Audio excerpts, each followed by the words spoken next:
नमस्कार, मेरा नाम है शिवम और आप देखना शुरू कर चुके हैं एसकेएम योगा और एसकेएम योगा के तत्वाधान में चलाए जाने वाले अमृत लेक्चर सीरीज में। आज हमारे बीच में बहुत ही प्रबुद्ध और मार्मिक विद्वान हैं, अपने विषय के विशेषज्ञ हैं। आप एचओडी हैं जीवा आयुर्वेदा में और आयुर्धारा के डायरेक्टर भी हैं। आयुर्धारा एक ऐसी संस्था है जो पिछले अनवरत लगभग मुझे लगा 10 से 15 वर्षों से लगातार कार्य कर रही है और आप आचार्य श्री के तौर पर जाने जाते हैं। हम लोग सामान्यतः सर को आचार्य श्री ही बोलते हैं, जबकि आपका नाम आचार्य रविशंकर है। रविशंकर तेजस्वी सर, आपका बहुत बहुत स्वागत है आज के इस महत्वपूर्ण कार्यक्रम में। बतौर वक्ता हम सब आपको सुनने के लिए आपके सम्मुख प्रेषित है। मंच आपका है सर, कंटिन्यू करें। हरिओम, नमस्कार टू एवरीवन। आप सबको मेरा नमस्कार। और हम कुछ बोलना प्रारंभ करें इससे पहले ये कि जिन्होंने हमें इंट्रोड्यूस किया, डॉक्टर शिवम मिश्रा जी, खुद ही बहुत ही बड़े स्वयं में प्रबुद्ध विद्वान हैं और अपने विषय के मर्मज्ञ व्यक्ति हैं। और हम लोग तो नेशनल लेवल तक अपने कार्यक्रम या एक्टिविटीज एक तरीके से लिमिटेड रखे हुए हैं। ये भारत का परचम योग और आयुर्वेद के लिए विदेशों तक लेके जा रहे हैं, वियतनाम और साथ साथ दुबई और ऐसे कई सारे यूरोपियन कंट्रीज में एक साथ काम कर रहे हैं ये। तो बहुत बड़े स्तर पर काम कर रहे हैं दरअसल। तो डॉक्टर शिवम मिश्रा जी के माध्यम से हम जैसे लोगों को ये मंच मिल रहा है कि हम अपनी बात कुछ आप तक साझा कर सकें, आपके साथ साझा कर सकें, रख सकें, जिससे हमें सबको योग और आयुर्वेद को समझने में और आसानी हो और इसे हम अपने जीवन में, दैनिक जीवन में उपयोग में भी लाएं और लोगों तक भी पहुंचाएं। तो इस ध्येय के साथ ये कार्यक्रम इन्होंने रखा हुआ है। बहुत ही वंडरफुल है, अपने आप में बहुत ही शानदार कार्यक्रम है। 100 दिन का 100 लेक्चरर्स के साथ, 100 स्पीकर्स के साथ करना, और वो भी अपने जो भी विषय के विद्वान हैं अपने कार्य क्षेत्र में शीर्षस्थ हैं, अच्छा कर रहे हैं कहीं ना कहीं जीवन में। तो हम इस सत्र की शुरुआत करते हैं ओंकार के 3 उच्चारण के साथ। यदि आप जिस भी स्थिति में हैं, यदि आप चेयर पे बैठ रहे हैं, नीचे बैठ रहे हैं, जिस भी कंडीशन में हैं, कंफर्टेबल हो जाएं। कमर गर्दन सीधी कर लें, आंखें बंद कर लें, दोनों हाथ गोद में रख लें, बाईं हथेली नीचे और दाएं ऊपर। आराम से कमर गर्दन सीधी करके लंबी गहरी श्वास के साथ 3 ओंकार साथ साथ करेंगे। सस्वर उच्चारण।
हरिओम। एक बार आप सबको पुनः मेरा नमस्कार। हम बात करते हैं सीधे विषय पर, योग और आयुर्वेद। तो एक वाक्य में कहना हो, हम कहते हैं कि योग आयुर्वेद की आत्मा है। ऐसा क्यों? क्योंकि आयुर्वेद 2 प्रकार से हमारे प्रैक्टिकल लाइफ में काम आता है। एक है शमन चिकित्सा। शमन चिकित्सा का मतलब होता है आयुर्वेदिक औषधि। और एक है शोधन चिकित्सा। तो शोधन चिकित्सा में मर्म और पंचकर्म के जरिए शरीर को शुद्ध किया जाता है ना। उसमें मुख्य 5 प्रकार के डिफरेंट ट्रीटमेंट्स हैं, मेजर सेगमेंट्स हैं, जो 5 डायमेंशंस हैं। वो है स्नेहन, स्वेदन, वमन, विरेचन और रक्त मोक्षण। हालांकि उसके सब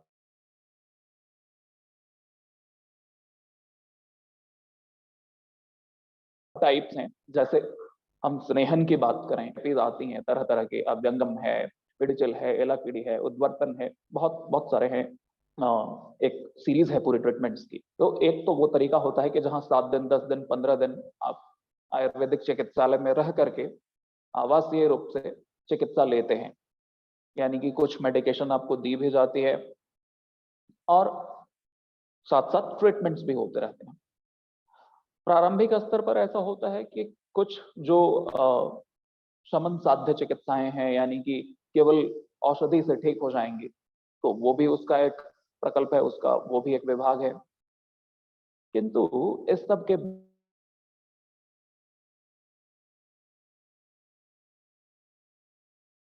बाद भी यदि किसी की शोधन चिकित्सा होती है, यानी कि पूरे 10 दिन रह करके ट्रीटमेंट लेते हैं, उसके बाद फिर आगे की प्रक्रिया कैसी होगी पोस्ट ट्रीटमेंट, आपकी जीवनचर्या कैसे होनी चाहिए, क्या अभ्यास करना चाहिए योग में, किस प्रकार से शारीरिक स्वास्थ्य की उस स्थिति को बनाए रखना है, वो योग थेरेपी या अर्थात योग चिकित्सा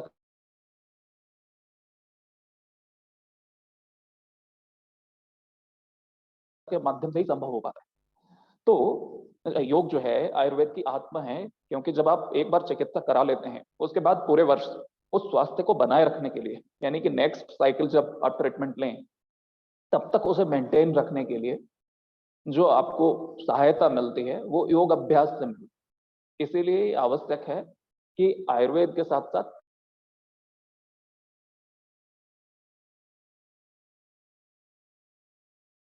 योग को जोड़ के और तब आगे बढ़ा जाए। ठीक है, प्रैक्टिकल लाइफ में, यानी कि हम अपने दैनिक जीवन में ऐसा क्या कुछ करें जिससे ये लगे कि हम आयुर्वेदिक जीवन जी रहे हैं, यौगिक जीवन जी रहे हैं।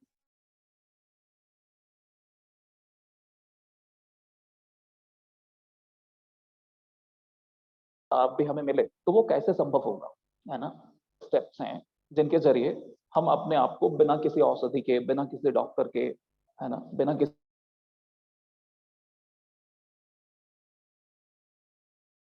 कंसल्टेंट के परामर्श के, यानी कि प्रारंभिक बिना किसी जानकार व्यक्ति के परामर्श का कुछ भी नहीं करना है। लेकिन एक बार जब आपने परामर्श ले लिया, फिर उस परामर्श को प्रैक्टिकल लाइफ में रेगुलर कैसे मेंटेन किया जाए, उस स्टेप्स को आइए जानते हैं।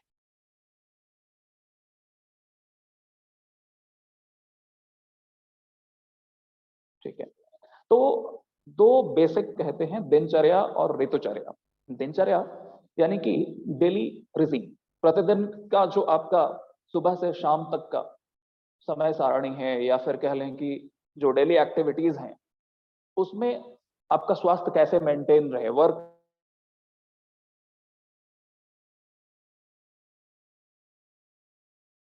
लाइफ बैलेंस कैसे बना रहे, उसके लिए क्या करना चाहिए।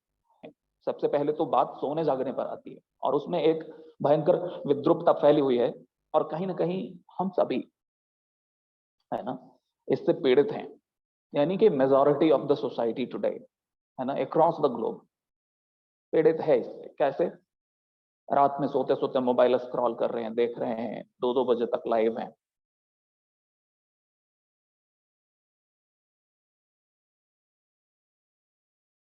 तो आप सो नहीं रहे हैं, शरीर को प्रॉपर रेस्ट, भीतर केमिकल इम्बैलेंस, हार्मोनल इम्बैलेंस इत्यादि होगा ही होगा। और ऐसी स्थिति में आप अच्छे स्वास्थ्य की कल्पना कर ही नहीं सकते। नींद की दवाइयाँ, थायराइड की दवाइयाँ, हाई बीपी की दवाइयाँ कब तक लेते रहेंगे, जीवन कैसे चलेगा, और इससे मुक्त होने का उपाय क्या है। तो दिनचर्या पर बात करते हैं।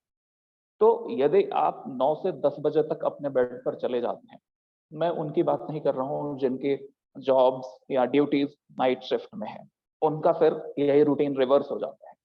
ठीक है, सामान्य परिप्रेक्ष्य में, जनरल कॉन्टेक्स्ट में हम बात करते हैं कि आप आराम से 9 से 10 बजे जब बेड पर चले जाते हैं, तो सुबह आपकी नींद जो है बिल्कुल 4 से 5 बजे तक बाय डिफॉल्ट नेचुरली खुल जाएगी। और एक बार जैसे ही आप जगे, तो आयुर्वेद के हिसाब से, योग के हिसाब से, प्राकृतिक चिकित्सा के अनुसार ये जो पद्धति है, उसमें सबसे पहला आता है, जो वैदिक पद्धति है, वो ये है कि आप जागें। सबसे पहले है प्रातः स्मरणम, जगते के साथ ही कि आप हथेलियों को इस प्रकार से घर्षित करें, गर्म होने दें, आंखों के ऊपर इस तरह से कप करके बिना आंख आई बॉल्स को टच किए, बिना आंख को डायरेक्ट टच किए ऐसे कप करें, थोड़ी देर के लिए होल्ड करें, चेहरे पर घुमाएं और फिर सामने हथेली को रख करके देखते हुए सारी रेखाओं पर कराग्रे वसते लक्ष्मी मंत्र है उसे पढ़ें। गूगल कर लेंगे, मंत्र मिल जाएगा। ठीक है, कराग्रे वसते लक्ष्मी करमुले तो गोविंद प्रभाते कर दर्शनम। तो ये यहां से आपके दिनचर्या की शुरुआत होती है। आरंभ में सबसे पहले आप प्रातः स्मरण करते हैं और उसके बाद उषापान करते हैं। उषापान का जो टिपिकल विधान है वो है कि आपको मौसम के अनुसार, ऋतु के अनुसार पात्र सेलेक्ट करना है, किसमें पानी रखना है। तो वो ऋतुचर्या में हम बात कर लेंगे। दिनचर्या में तो ये कि सुबह उठ के सबसे पहले आपको पानी पीना है, जल ग्रहण करना है लगभग 3 से 4 ग्लास या 2 से 3 ग्लास, ऐसा मान लें आपकी कैपेसिटी के हिसाब से। यदि आपको लगता है कि 3 आप नहीं पी पाते हैं या आपको पीने की आदत ही नहीं है, तो आधे ग्लास से शुरू करें, 1 पे पहुंचे 15 दिन में, फिर 1.5 पे पहुंचे, 2 पे पहुंचे, ऐसे करके 1-1.5 महीने में आप 1.5 से 3 ग्लास के रूटीन पर पहुंचे। ठीक है, और उसके बाद थोड़ी देर 2 मिनट चहलकदमी करके शौच। तो पहला है, सबसे पहले जैसे ही जागे तो प्रातः स्मरणम, फिर है उषापानम, फिर उसके बाद है शौचम, उसके बाद है दंत धावनम। तो शौचम यानी कि you have to pass urine stool, fresh होना है अच्छे से। उसके बाद दंत धावनम, ब्रश योर टीथ। और उसके बाद सबसे मजेदार क्या है, अंजनम। अंजनम क्या, अंजन कहते हैं संस्कृत में काजल को, है ना। मैं किसी ब्रांड के काजल की बात नहीं कर रहा हूं, आपको काजल घर पर तैयार करना है। आगे चर्चा कर लेंगे उसकी कि कैसे बनाना है, या अभी कर लेते हैं। बहुत सिंपल है, आपको घी का दिया जलाना है, कॉटन के साथ, रुई के साथ घी का दिया जलाना है।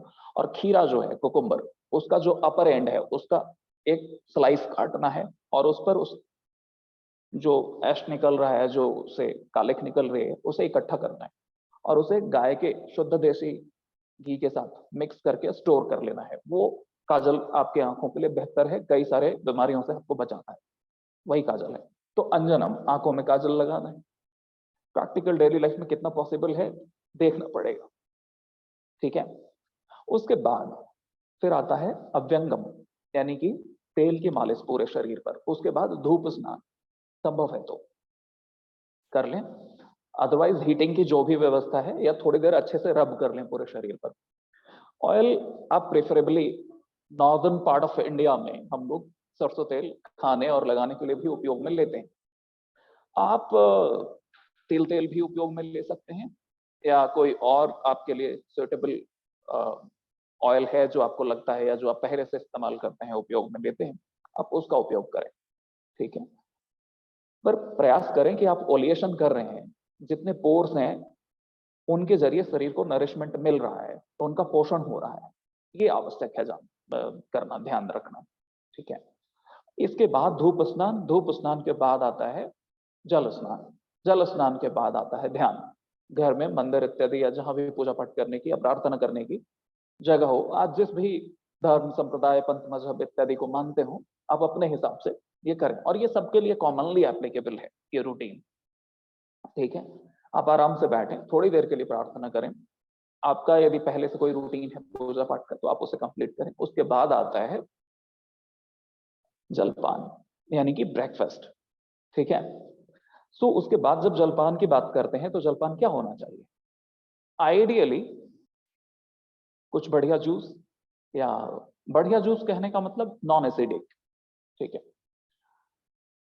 जैसे आप पेठे का जूस पी सकते हैं, कच्चा पेठे का जूस, जैसे एशगॉर्ड कहते हैं अंग्रेजी में, सर्च करेंगे आपको समझ आ जाएगा।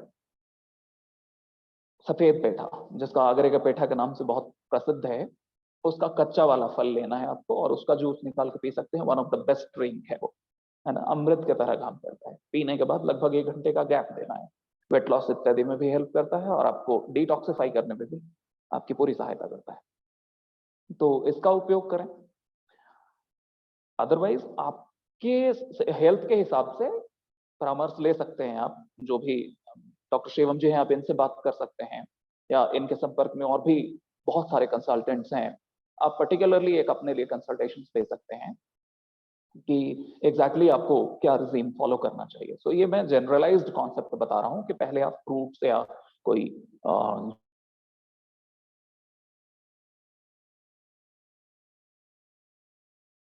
जूसेस ले लें, उसके बाद फिर आप आगे बढ़ें।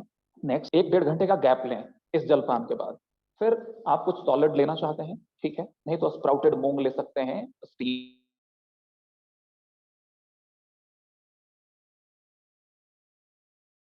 या फिर आप चपाती पराठा कुछ भी लेना चाहते हैं, ठीक है। आप 9 बजे के आसपास आराम से अपना प्रॉपर ब्रेकफास्ट आप जो कुछ भी खाते हैं प्रयास करें। जब बात होती है ना लाइट और हेवी ब्रेकफास्ट की,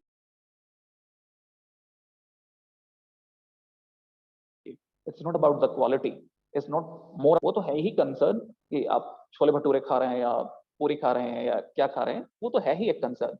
बट यदि आपको ये लगता है कि आप पोहा खा रहे हैं और वो लाइट है, अच्छी बात है, लेकिन कितना, क्वांटिटी मेक्स द डिफरेंस।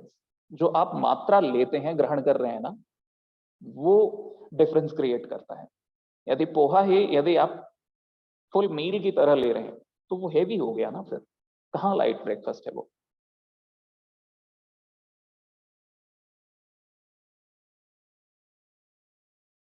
तो इस बात का ध्यान रखना है, आपको जो सूट कर, उसमें कोई बहुत ज्यादा थंब रूल नहीं है कि आपको लाइट रखना है या हेवी रखना है। आप जिस जिस अमाउंट के साथ, जिस क्वांटिटी के साथ कंफर्टेबल हैं, आपको लगता है कि आपका दिन बढ़िया बीतेगा, आप उतना लें अपनी क्षमता अनुसार, ठीक है।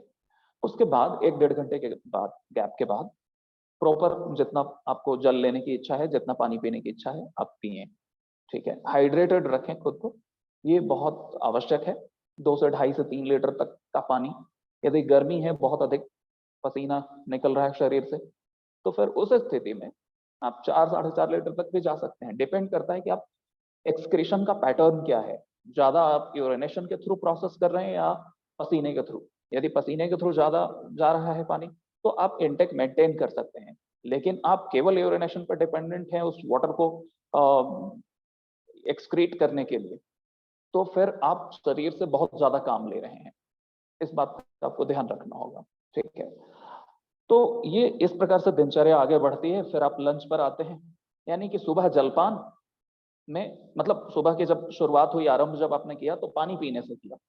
पात्र की बात करेंगे ऋतुचर्या में, ठीक है। उसके बाद फिर हम जब लंच पर आते हैं, तो उस समय आपको तक्रपान करना है, 1 गिलास छाछ। तो छाछ generally southern part of India में, यानी कि जो साउथ स्टेट्स जिन्हें हम कहते हैं या साउथ इंडिया कहते हैं, हालांकि नॉर्थ इंडिया साउथ इंडिया कहना बहुत उचित नहीं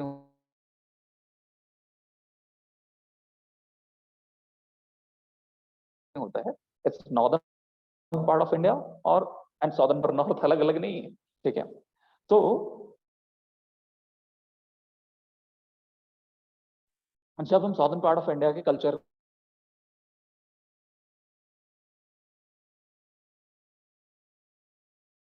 को देखें, तो वहां पर बीच में मिल्क लिया साथ साथ, तो बहुत हेल्दी होता है, ठीक है। आप यदि वेट लॉस इत्यादि पर काम कर रहे हैं, तो लंच के आधे घंटे पहले भी आप ले सकते हैं या लंच के 1-1.5 घंटे बाद भी ले सकते हैं, वो ज्यादा आपके लिए बढ़िया रहेगा, ठीक है। तो ये आपका रूटीन हो गया। अब इससे जब आगे बढ़े,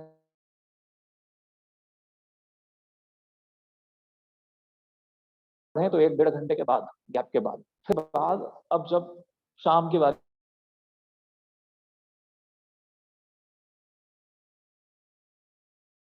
आती है, जो सो कॉल्ड स्नैक्स टाइम इत्यादि होता है, तो जैसे पॉपकॉर्न कहते हैं। यदि आप ग्रामीण क्षेत्रों से आते हैं, तो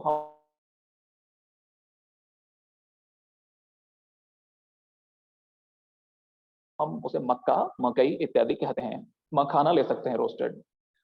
उसके अलावा दूसरे कई प्रकार के ड्राई रोस्टेड चना ले सकते हैं, ब्लैक ग्राम, है ना। मुरमुरा ले सकते हैं, जिसे हम फरही, मुरही इत्यादि भी कहते हैं अलग अलग क्षेत्रों में। तो उसका भी आप सेवन कर सकते हैं अपने हिसाब से। गुड़ के साथ लेना चाहें तो प्लेन गुड़ के साथ फिर उसे लें।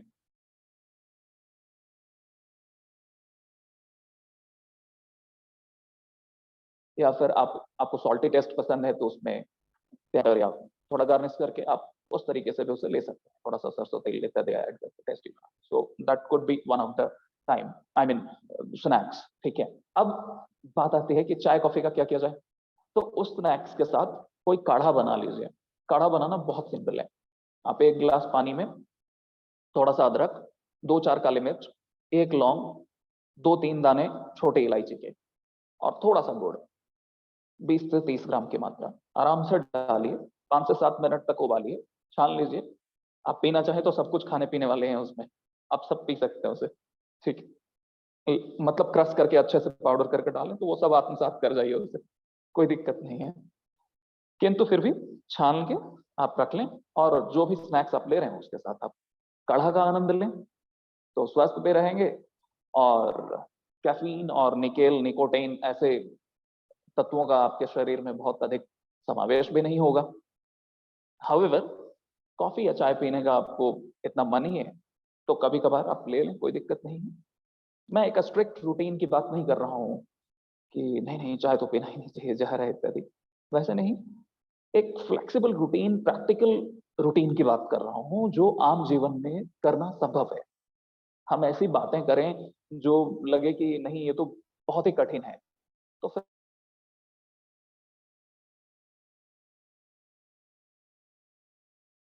फिर उसका कोई औचित्य नहीं रह जाता है, ठीक है बात, ठीक है। जिस दिन मैं कॉफी या चाय 100% छोड़ दूंगा उस दिन मैं कहूंगा कि हाँ नहीं करना चाहिए।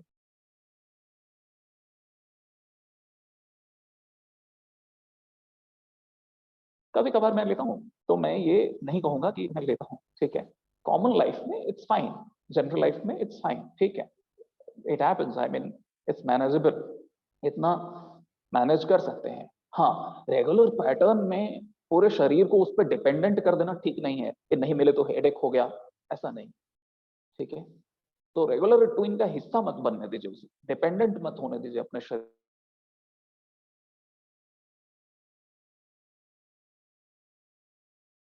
शरीर को चाय कॉफी इत्यादि के इंटेक पे, कि जब तक आपको वो मिल नहीं पाता है, तो ये ठीक नहीं है, इससे बचने की आवश्यकता है, ठीक है। अब यहाँ से आगे की बात करते हैं। अब इवनिंग स्नैक्स इत्यादि हो गया आपका, अब बात रात्रि भोजन की आती है। वैसे तो देखिए बहुत सिंपल है कि आप एकाहारी रहेंगे तो योगियों वाला जीवन है, 2 बार भोजन करते हैं तो भोगियों वाला जीवन है। किंतु सत्य ये है कि जो सामान्य जीवन है जिसमें लोग इतना हेक्टिक रूटीन में काम करते हैं, वहां उनको 3 मील लेना पड़ता है आज के समय में, ठीक है। तो यदि तीसरे मील की बात करें जो कि डिनर है, अनफॉर्चुनेटली बहुत सारे लोगों के रूटीन में डिनर सबसे हेवीएस्ट मील होता है, जो कि ठीक नहीं है। आपको लाइटेस्ट मील के रूप में डिनर को रखना है, ठीक है। कभी भी रात को सैलड्स मत खाइए, रात को कच्ची चीजें मत खाइए, पकी हुई उबली हुई चीजें खाइए, ठीक है, चलेगा। एक उबली हुई सब्जी रख लीजिए, जो कुछ भी आप खा रहे हैं प्रयास करिए तेल मसाले कम हो, बेहतर है। और संभव है आपके लिए, खास करके 18 से अधिक के उम्र के लोगों को, यानी कि जो टीन एज होते हैं बेसिकली, 13 से 18 वालों को, उनके लिए दुग्धपान रात का थोड़ा वर्जित है, ठीक है, डिस्टरबेंस क्रिएट करता है शरीर में। उनके लिए ब्रेकफास्ट के बाद का समय या दोपहर में या कभी भी डे टाइम में उनके लिए एडवाइजेबल है। बाकी 18 19 से ऊपर, बेसिकली टीन एज से निकलने के बाद, सो 20 से अधिक के उम्र के लोगों के लिए रात में दूध लेना ठीक है, सजेस्टेड है। सो मॉर्निंग आप पानी लेंगे, दोपहर में छाछ लेंगे और रात को दूध लेंगे, तो ये एक दिनचर्या का प्रोसेस है। और डिनर के बाद आधे घंटे 45 मिनट के ड्यूरेशन में आप आराम से शयन के लिए चले जाएंगे, कि 9 बजे आपने भोजन इत्यादि कर लिया तो 9:30 पौने 10 10 बजे तक आप निद्रा की अवस्था में चले गए। तो ये स्वस्थ दिनचर्या है आयुर्वेद के माध्यम से। इसमें बहुत सारी चीजें थोड़ी बहुत हमने फ्लेक्सिबिलिटी के साथ बताई हैं, एकदम स्ट्रिक्ट नहीं है, आप अपने हिसाब से इसे मैनेज करें। अब ऋतुचर्या की बात करते हैं। तो ऋतुचर्या का मतलब होता है कि जैसे ऋतुएं बदलती हैं, हमारे इस मतलब इंडियन ज्योग्राफिकल कंडीशन की बात करें तो यहाँ पर 3 मौसम और 6 ऋतुएं हैं। हर मौसम में 2 ऋतुएं होती हैं, ठीक है। तो उतने डिटेल्स में नहीं जाते, इतना काफी है कि 3 मौसम और 6 ऋतुएं होती हैं। कौन कौन सी, थोड़ा आप भी इस पर काम करिए, थोड़ा रिसर्च करिए, आपको पता चल जाएगा, ठीक है। मैं पात्र के बारे में बताना चाह रहा था जो बहुत स्पेसिफिक है, जिससे आपको सुबह सुबह जल लेना है। आप चाहें तो इसे नोट कर सकते हैं, या याद रख सकते हैं कि ठंड के मौसम की बात करें तो जैसे अक्टूबर से लेके फरवरी तक, यानी कि अक्टूबर, नवंबर, दिसंबर, जनवरी, या फिर आप कहें नवंबर से फरवरी तक, तो नवंबर, दिसंबर, जनवरी और फरवरी, ये 4 महीना, नवंबर से फरवरी एंड तक, इसमें प्रयास करना चाहिए जो विधान है स्वर्ण पात्र। तो अब बोलिए स्वर्ण पात्र, सोने के गिलास में पानी कैसे पिएंगे? है ना? तो प्रैक्टिकली इसको कैसे पूरा कर सकते हैं हम? नहीं, मतलब आई एम श्योर कि there are people those who can afford, but everyone can not.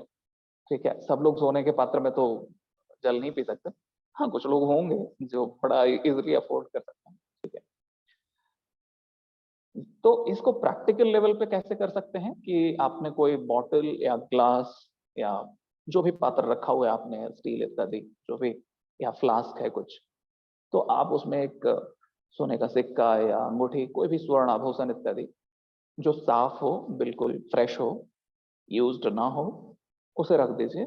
या यूज्ड हो तो आप प्रिसाइजली ये ध्यान रखें कि वो बिल्कुल नीट एंड क्लीन करने के बाद वो डालने के लायक है, ताकि उस पानी को आप सुबह पी सकें। ठीक है, तो क्या होता है, स्वर्ण की प्रकृति गर्म है, उष्ण है, तो ये आपके शरीर को ठंड लगने से बचाएगा, मस्कुलर स्ट्रेंथ देगा, स्ट्रेस रिलीज करेगा, बीपी का बढ़ना इससे बंद होगा। ठीक है, और भी बहुत सारे हार्मोनल इश्यूज जो हम डे टू डे लाइफ में फेस करते हैं, इसके माध्यम से आप बचेंगे, और ये जल आपके लिए ठंड के दिन में बहुत अच्छा है। तो ये करना है। उसके बाद फिर हम बात करते हैं मार्च से लेके अगले 4 महीने की, यानी कि मार्च, अप्रैल, मई और जून। तो ये ग्रीष्म काल है, गर्मी का दिन है। तो गर्मी के मौसम में फिर आपको मिट्टी के पात्र का उपयोग करना है, और ये सहजता से उपलब्ध है। सुराही, घड़ा इत्यादि जो भी आपको मिलता है, आप एक मिट्टी का पात्र रखें, और ध्यान रखिएगा कि मिट्टी के पात्र का जब हम पानी पीते हैं, बढ़िया ठंडा होता है। वही पानी है जो नेचुरली जितना ठंडा होना है with respect to the change in the environmental temperature is most suitable for the body. If you are crossing that limit, which means you are wanting that water more to be defreezed or to be cold, which means you are playing with the very synchrony of the body, very system of the body. आप यदि उससे और अधिक ठंडा जल पीने की आशा करते हैं या इच्छा रखते हैं या पी रहे हैं, तो वो खतरनाक है, वो ठीक नहीं है शरीर के लिए, क्योंकि इसका अपना एक टेम्परेचर है, और एटमॉस्फेरिक टेम्परेचर, वायुमंडलीय तापमान के अनुरूप जितना उसमें बदलाव आना चाहिए, वो मिट्टी के घड़ा, मिट्टी का जो घड़ा है उतना कर देता है उस पानी को ठंडा, with respect to change in the atmospheric temperature. ठीक है, तो वो श्रेयस्कर है, वो बेहतर है, द बेस्ट ऑप्शन है एक्चुअली शरीर के लिए ग्रीष्म काल में। इसके बाद बात आती है बरसात की। तो बरसात में क्या करना है, वर्षा ऋतु में, यानी कि जुलाई, अगस्त, सितंबर, अक्टूबर, इन 4 महीनों में। ठीक है, इन 4 महीनों में आपको तांबे के पात्र पर स्विच करना है, क्योंकि इन 4 महीनों में मेटाबॉलिक रेस्पॉन्स जो है शरीर का बहुत बदलता है, और इस बदलते मेटाबॉलिक रेस्पॉन्स की वजह से, के कारण से, हमारा डाइजेशन, एब्जॉर्प्शन एंड एक्सक्रीशन, यानी कि हमारे शरीर में भोजन का पाचन, अवशोषण, यानी कि न्यूट्रिएंट्स का शरीर में एब्जॉर्ब होना, और एक्सक्रीशन, यानी कि शरीर से विजातीय तत्वों का बाहर निकलना, इसकी पूरी प्रक्रिया चयापचय की, यानी कि पूरा मेटाबॉलिक प्रोसेस डिस्टर्ब हो जाता है। तो इसे दुरुस्त रखने के लिए, इसे इसके सही कार्य प्रणाली में बनाए रखने के लिए तांबे के पात्र का पानी सेवन करना बेहतर है। और केवल सिर्फ ऊषापान के लिए नहीं, डे आउट रूटीन है ये, कि गर्मी के दिन में मिट्टी के पात्र का पानी पी रहे हैं, और ठंड के दिन में स्वर्ण पात्र या स्वर्ण आभूषण के मिश्रण का पानी पी रहे हैं। उसी प्रकार से वर्षा ऋतु में हम तांबे के पात्र का पानी, तो ये आपको हेल्प करेगा, ये ऋतुचर्या है। उसी प्रकार से फल, सब्जियां इत्यादि भी, जो जिस ऋतु में जो फल सब्जियां उपलब्ध हैं, प्रयास करें कि उसका अधिक से अधिक सेवन हो, ना कि वो फल सब्जियां जो बाहर से इंपोर्ट होके आ रही हैं या फिर ऊंचे दामों पर मिल रही हैं। यह आवश्यक नहीं है कि जो महंगे मिल रही हैं फल सब्जियां वही बेहतर हैं। जो सीजनल फ्रूट्स हैं, जैसे सीजन में अमरूद खूब आता है, अपने सीजन में अंगूर या संतरा खूब आता है, आप उसका सेवन करिए, मौसमी का सेवन करिए। जिस सीजन में बंधा गोभी या गोभी या पालक, मूली इत्यादि variety of vegetables and fruits आते हैं, तो आप उसे उसके अनुरूप ले सकते हैं।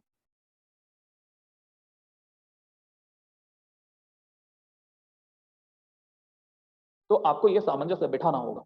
क्यों बिठाना होगा? बस एक सवाल छोड़ रहा हूं आपके बीच में, ये याद रखिएगा, और इसका जवाब मुझे नहीं चाहिए। ये प्रश्न आप स्वयं से करें और इसका उत्तर आप स्वयं को दें। हम में से हर व्यक्ति, including me, you and everyone, are doing some sort of jobs. कुछ ना कुछ तो कार्य कर ही रहे हैं हम अपने जीवन में, जिससे हमारा जीवन और हमसे जुड़े लोगों का जीवन चलता रहे और बढ़िया चले। यानी कि धन कमाने का मूल उद्देश्य क्या है जीवन में? कि जीवन बेहतर हो। तो आप स्वयं से प्रश्न करिए और स्वयं ही उत्तर दीजिए कि जिस बेहतर जीवन की कल्पना कर रहे हैं आप, वो बेहतरी किस स्तर तक आप पर लागू हो रही है? आपके जीवन में क्या बेहतर हो रहा है? क्या आपको नींद अच्छी आ रही है? क्या आपको अच्छी भूख लगती है? क्या आपको क्रोध नहीं आता?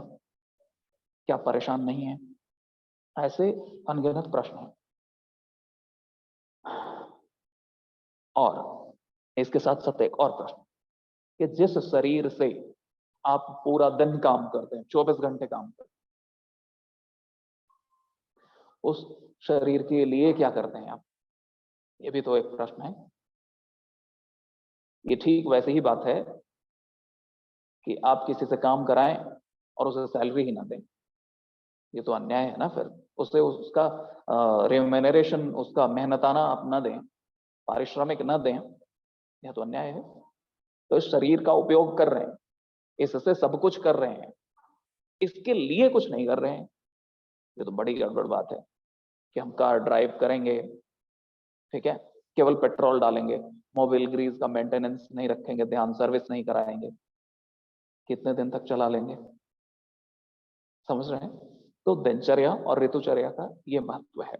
अब आते हैं इसके साथ योग के समन्वय पर, बात करते हैं कि प्रैक्टिकल लेवल पर क्या संभव है।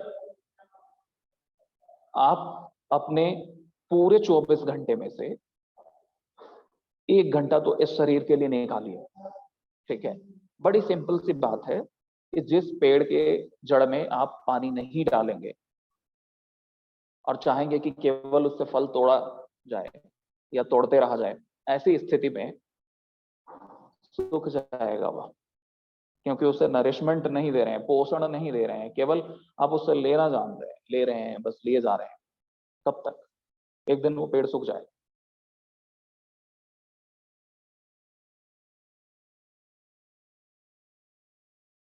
ठीक है। तो आप चाहते हैं कि फल आदि व्यवस्था बनी रहे, तो इसके लिए आपको प्रतिदिन 24 घंटे का 1 घंटा अपने इस शरीर के लिए लगाना है ना। उसी का रिटर्न आपको बाकी 23 आवर्स में मिल रहा है। बाकी के 23 घंटे जो आप इसका उपयोग कर रहे हैं, जो इससे परिश्रम करा रहे हैं, सोना भी एक कार्य है। आप उसे ऐसे मत गिने कि सोए हुए को काम कैसे कहते हैं। उनसे पूछिए जिन्हें नींद नहीं आती है, बताएंगे वो कि नींद आ जाना उनके लिए एक मतलब चमत्कार जैसा है। ठीक है। तो सोना, जागना, हर प्रकार की एक्टिविटी जो शरीर के जरिए संपन्न की जा रही है, जो क्रियाएं संपन्न की जा रही हैं, वो सब कार्य की श्रेणी में आते हैं। ठीक है। तो सोना भी एक कार्य है। तो आप 1 घंटा प्रतिदिन इसे दें। उस 1 घंटे में क्या करना है? थोड़ी देर वॉक कर लें, 10 मिनट, थोड़ा वार्म अप कर लें, और डॉक्टर शिवम मिश्रा जी के निर्देशन में बहुत सारी योग कक्षाएं भी चलती रहती हैं। आपको विशेष रूप से ये बताएंगे, क्योंकि सहस्त्रों योग शिक्षक जुड़े हुए हैं आपस में, ठीक है, और होलिस्टिक फील्ड के लोग आपस में जुड़े हुए हैं, और मतलब विशेष सूत्रधारों में से एक डॉक्टर शिवम मिश्रा हैं। ठीक है। इन्होंने बहुत काम किया है और कर रहे हैं। ठीक है। लोगों को जोड़े रखने का, आप तक सही संदेश पहुंचाते रहने का, और कार्य का एक बड़ा हिस्सा नेहसोल ग्रुप से करते हैं। ठीक है, ये सारा ज्ञान, ये सारा कुछ जो चल रहा है, 100 दिनों का एक सत्र चल रहा है, एक से एक विद्वान आ रहे हैं, मैं अपने को नहीं गिन रहा उसमें, एक से एक और लोग हैं जो मुझसे कहीं बेहतर और कहीं बड़े विद्वान हैं। ठीक है, वो सब इस पटल पर आ रहे हैं, अपनी बात आपसे साझा कर रहे हैं, तो इसीलिए कि आपका जीवन बेहतर हो, और इस पटल से, इस प्लेटफॉर्म से आप अपने जीवन में उन चीजों को प्रैक्टिकल लेवल पर उतारें, लाएं और जिएं और बेहतर बने। उद्देश्य ये है। ठीक है, तो ये जो 1 घंटा सुबह देने का है, तो इसे भी आप कई हिस्सों में बांट सकते हैं कि सुबह थोड़ा 10 मिनट वॉक कर लिया आपने, और इनके संपर्क के जरिए आप योगाभ्यास करें कुछ, और उसके बाद फिर थोड़ा प्राणायाम, थोड़ा ध्यान। यानी कि जब हम योगाभ्यास की बात करते हैं, उसी में सब कुछ ये आ जाता है। योग और ध्यान, प्राणायाम इत्यादि अलग अलग नहीं है, ये सब उसी के अंग हैं, सब मिला के ही योग है। ठीक है, तो इस कंफ्यूजन से बाहर रहें कि केवल शरीर को दाएं बाएं मोड़ना ही योग है, ऐसा नहीं है, वो केवल आसन है। ठीक, तो इन सारी प्रक्रियाओं को आप करने के लिए अपना सुबह का 1 घंटा समय निकालें, या शाम का, जो भी आपके लिए एक सुटेबल टाइम है। ठीक है, सपोज कहीं किसी के लिए दोपहर ही फ्री है, तो उसी में आप प्राणायाम या थोड़ी देर शवासन, जो कुछ भी संभव है आपके लिए प्रैक्टिकल लेवल पर, प्रयास करें कि आप उसे कर रहे हैं प्रतिदिन। ठीक है, तो ये स्वस्थ रहने की एक सिंपल सी प्रणाली है, इसे आप बेसिक लेवल पर फॉलो कर लेते हैं, बहुत बढ़िया रहेगा। तो मेरी तरफ से योग और आयुर्वेद के लिए रेगुलर प्रैक्टिकल लाइफ में उपयोग होने वाले जो जानकारियां हैं, वो हमने प्रयास किया है कि एक समराइज्ड वे में आपके सम्मुख रखें। और फिर भी इसके बाद यदि आपको लगता है कि इसके बाद अब कुछ आपके प्रश्न हैं, आप कुछ पूछना चाहते हैं इत्यादि, तो the mic is yours now, the platform is yours now, it's open to you. Hariom.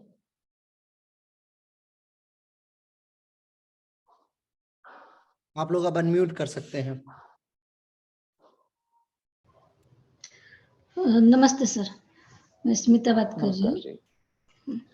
अपने जब मंत्र पठन चल रहा था ना, तब एक स्पेसिफिकली मेंशन किया था कि एक हाथ ऊपर रखे और एक हाथ नीचे रखे। पर्टिकुलर उसका रीजन क्यों क्या होता है? ठीक है, देखिए बड़े शॉर्ट में आपको बताता हूँ। इसका रीजन बहुत ही सिंपल है। एक प्राण के प्रवाह का इसमें कनेक्शन है। ये 5 जो उंगलियां हैं, ठीक है, यदि हम इसे याद रखने के दृष्टि से समझें, तो सबसे नीचे जल, धरती के भी नीचे, सबसे नीचे जल, उसके ऊपर धरती, सबसे ऊंचा वाला आकाश, ये वायु, और ऊपर की ओर उठा हुआ ये अग्नि है। ठीक है, तो जब आप इस प्रकार रखते हैं, अब जब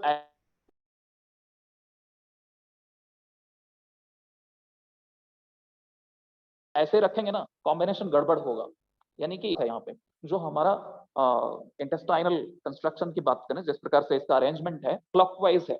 ठीक है, तो जब आप इसे ऊपर रखते हैं, तो ये क्लॉकवाइज साइकिल के प्राणिक फ्लो को पूरा करता है। बड़ा सिंपलिस्टिक रीजन है और साइंटिफिक रीजन है। इसके और भी कई कारण हो सकते हैं, इसके कई और भी इंटरप्रिटेशन हो सकते हैं, बट ये मोस्ट सिंपलिस्टिक वन है। ये प्राण के प्रवाह को आपके शरीर की संरचना के अनुरूप रखता है। Thank you sir. आशा करता हूँ मैंने आपको संतोषप्रद उत्तर दिया है। बहुत अच्छे से, मतलब पूरा आपका लेक्चर भी इतना अच्छा था, कुछ कहीं पे भी कंफ्यूजन नहीं लगा कि यहाँ पे हम लोग कंफ्यूज हो गए, ऐसा कुछ नहीं था। मस्त बढ़िया था sir. Thank you, thank you. ये क्रेडिट डॉक्टर शिवम मिश्रा जी को जाता है। उनको तो बहुत सारा क्रेडिट देना पड़ेगा सर।